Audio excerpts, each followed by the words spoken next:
Welcome to your crash course in studying in Germany. Please turn to page 15 in your textbooks. The basics. Hochschule literally means high school, but it's not like the American high school. In Germany, it's the umbrella term for higher education institutions, which includes the more professionally focused Fachhochschulen and the more academically focused Universitäten. The first university to open its doors for teaching was the University of Heidelberg back in 1386, and today there are colleges and universities all over Germany. Next chapter, applying to university. Some courses follow the numerus clausus system, where the number of people admitted is limited. Successful applicants will have to achieve a minimum final grade in high school and sometimes sit entrance exams. For zulassungsfreie Studiengänge, or free admission courses, anyone who meets the basic requirements should get a place. Of course, this means they might have to put up with overcrowded lecture halls. Popular courses among female students in Germany include business, law and psychology, and among male students, business, mechanical engineering and computer science. There has been a push over the last decade to get more women into the so-called MINT subjects. That's maths, computer science, natural sciences and engineering, and female admissions to those courses have doubled in that time. Some courses, like medicine and teaching, include state exams. These are held by the state rather than the uni, and are there to ensure high standards where it's particularly in the public interest. And finally, page 32, the university system. German universities used to follow the diploma system, but back in 1999, the Bologna process kick-started a move across Europe to standardise higher education. Since then, most German universities have switched over to the bachelor-master system. A whopping 90% of bachelor students at academic universities go on to do a master's. That might in part be explained by the next point. Probably the best thing about studying in Germany? The cost. Studying at a private university could set you back tens of thousands of euros, but most universities are state-run and have zero tuition fees. Students here only have to pay the Semesterbeitrag, an admin fee of about 100 to 350 euros per semester. What's more, parents continue to receive child benefit payments for their kids who are in full-time education up until the age of 25. And the perks don't end there. Being a student in Germany will get you all sorts of discounts in cafes and restaurants, on phone contracts and travel. In fact, travel within the region is usually completely free, and for that reason, many people sign up for any old course at uni with no intention of turning up, just for the freebies. You also might hear people talking about getting BAföG. Took me a long time to work out what they were saying. It turns out it's an acronym, short for Bundesausbildungsförderungsgesetz.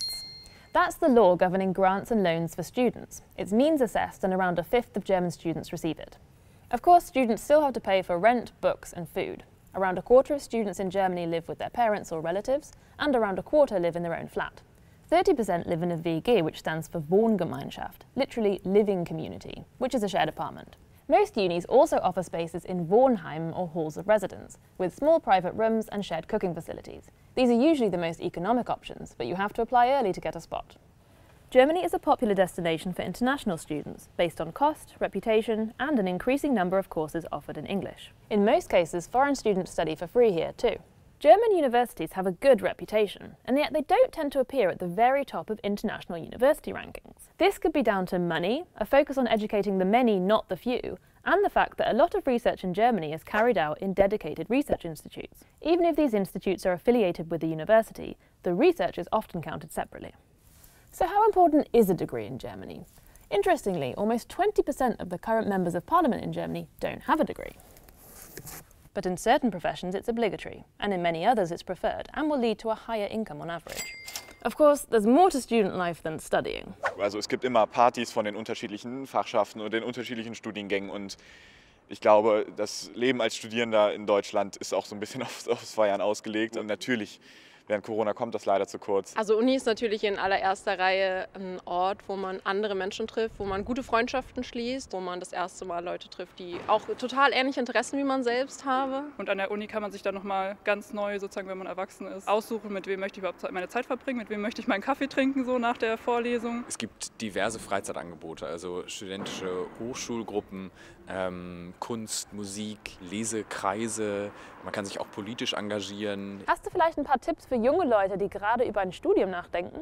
Die Aufregung, die man so hat, ist total okay, und man darf nie vergessen, es ist für alle neu. Du musst dir Zeit nehmen, das zu finden, wofür du wirklich eine Passion hast, was dich interessiert, womit du dich stundenlang beschäftigen kannst, tagelang, monatelang, jahrelang.